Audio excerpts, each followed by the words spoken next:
Les cadrans solaires, sans doute parmi les plus anciens moyens de mesurer le temps, vont traverser les époques et se maintenir même bien après l'invention des horloges mécaniques avec lesquelles ils vont cohabiter. On se servira souvent du cadran solaire pour mettre l'horloge à l'heure.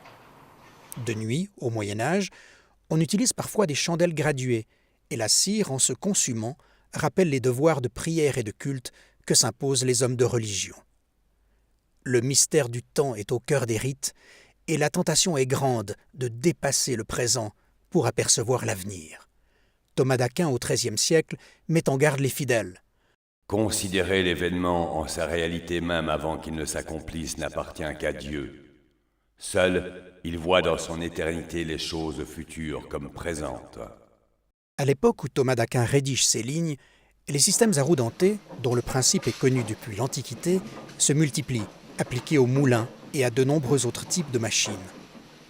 C'est ce système ingénieux de rouage qui va être adopté pour créer les premières horloges mécaniques. Les premières, construites au Moyen Âge, ont disparu, et seuls des textes y font allusion. Très vite, les progrès s'enchaînent. L'énergie d'abord fournie par la lente chute d'un poids suspendu à une corde va être remplacée par un ressort, vers 1450 semble-t-il, soit à l'époque où Gutenberg invente l'imprimerie.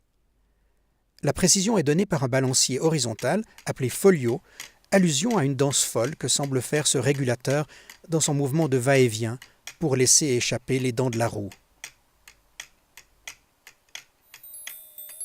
Dans la seconde moitié du XVIIe siècle, le Hollandais Huygens invente le spiral, qui, lié à un balancier, formera désormais le régulateur de toutes les montres mécaniques.